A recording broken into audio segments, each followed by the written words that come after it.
gostaria de agradecer, primeiramente, a Associação dos Advogados Trabalhistas de Santos e a OAB de Santos pelo convite para participar deste evento.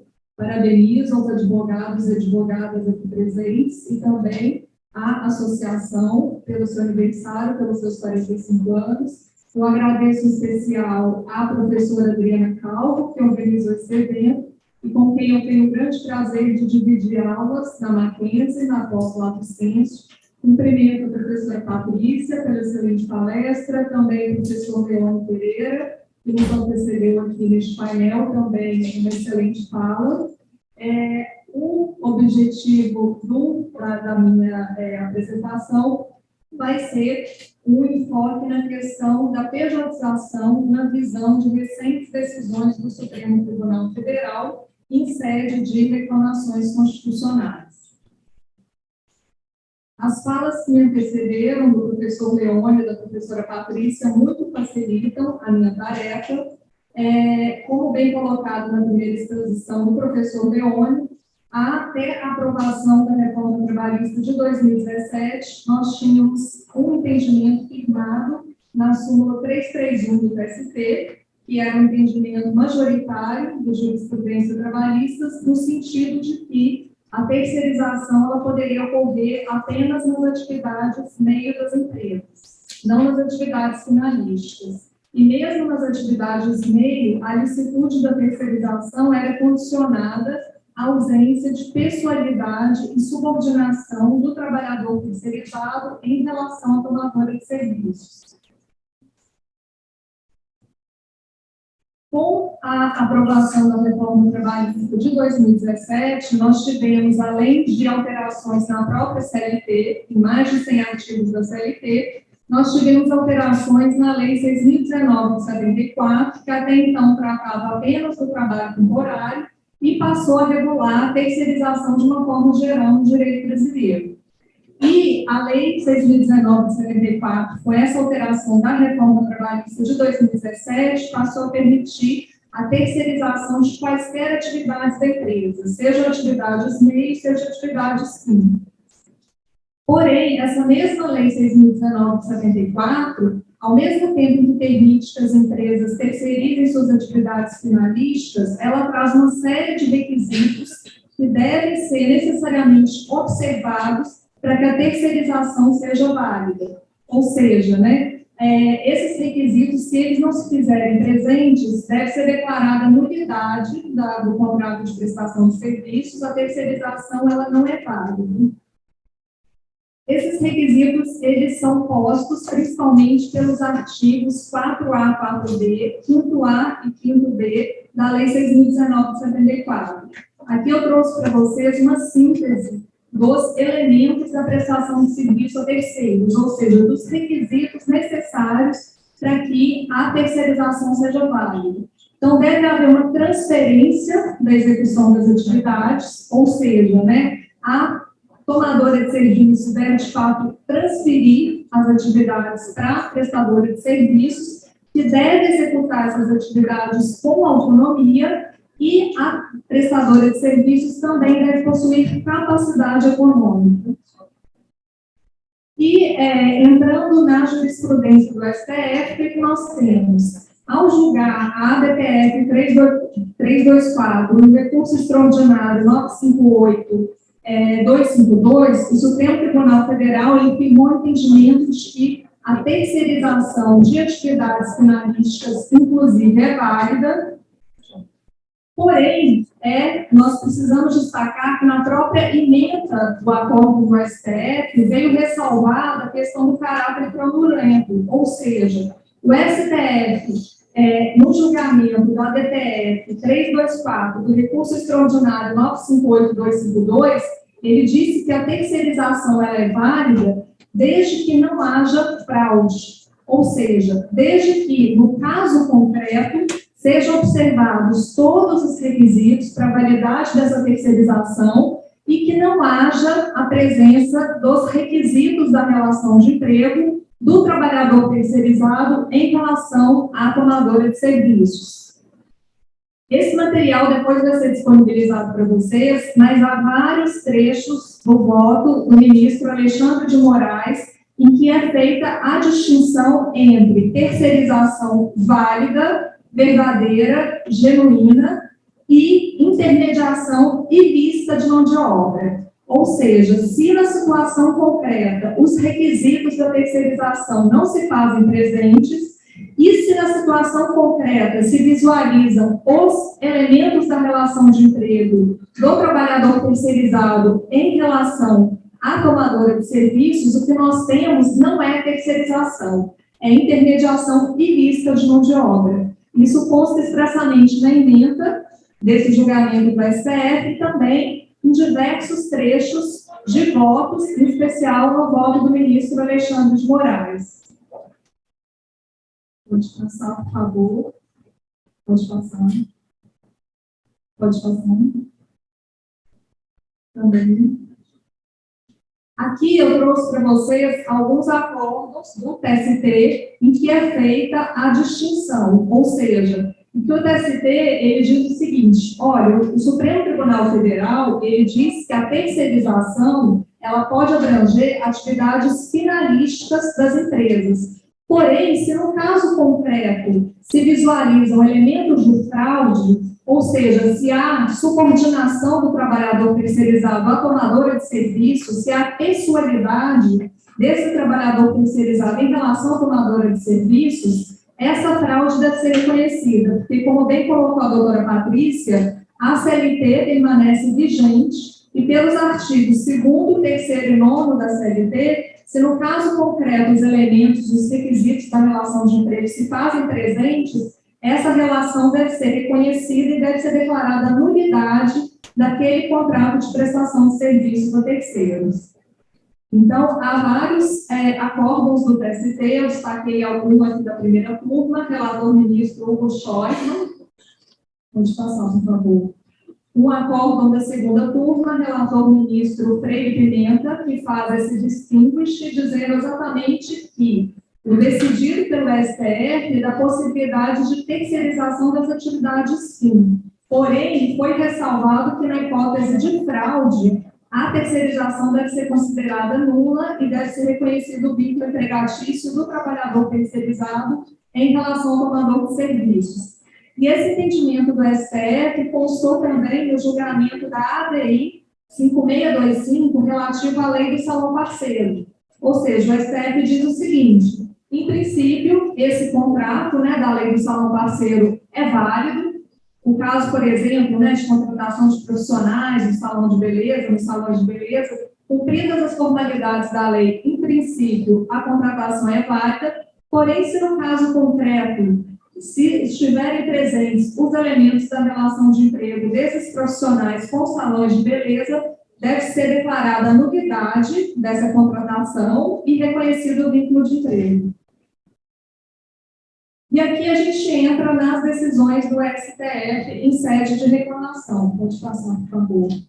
Essa decisão ela foi bastante difundida, foi uma decisão na reclamação constitucional 47843 da Bahia. O caso foi uma ação civil pública ajuizada pelo Ministério Público do Trabalho da Bahia em face de um hospital que pejotizava os médicos. Ou seja, nesse caso concreto, o TRT da 5ª Região da Bahia, ele reconheceu que essa terceirização era nula, que havia ali a presença dos elementos da relação de emprego dos médicos com o hospital, que havia um caso de pejotização. E aqui a pejotização, ela é utilizada como sinônimo de fraude à relação de emprego no sentido de mascarar o vínculo empregatício. Ou seja, é contratado o profissional, o trabalhador, como titular ou sócio de uma pessoa jurídica, mas no caso concreto estão presentes os elementos da relação de emprego.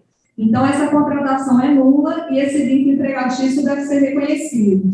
E, nesse sentido, foi a decisão do TRT da 5ª Região da Bahia. Porém, em sede de reclamação constitucional, o STF cassou essa decisão do TRT da 5ª Região, dizendo que seria lícita a terceirização por pejotização.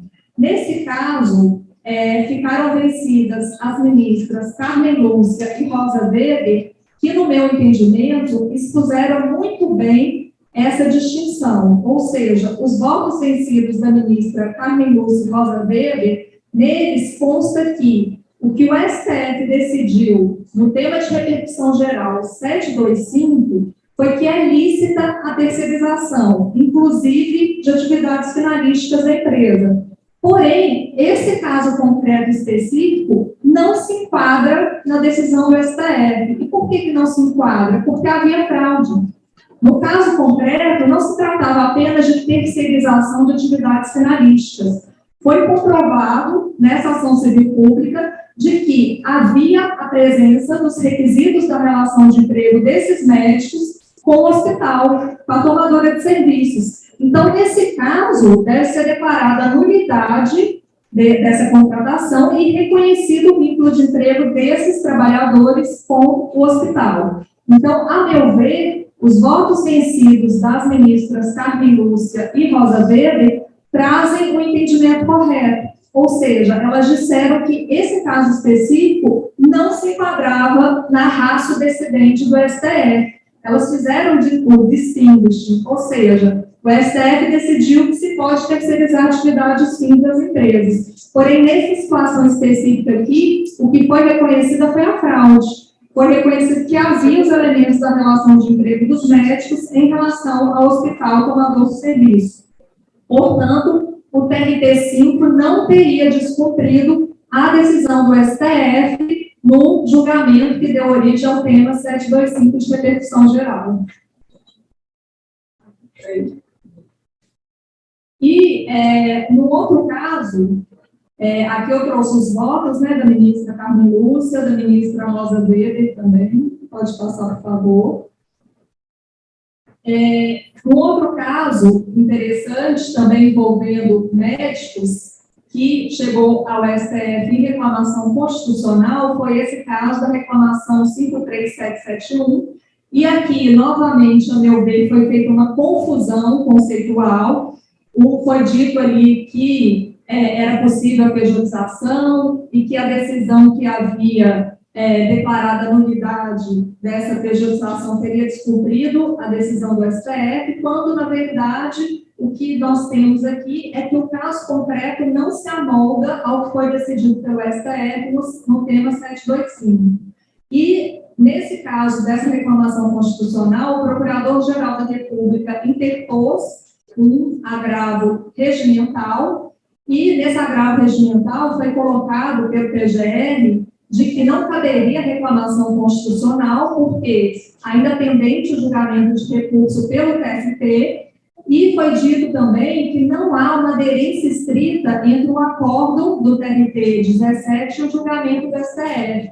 Ou seja, o acordo do Tribunal Regional do TRT do Espírito Santo, nele, se declarou a nulidade da pejotização pelo reconhecimento da fraude em relação de emprego. Não houve descumprimento da decisão do STF, que afirmou a possibilidade de terceirização de atividades finalísticas.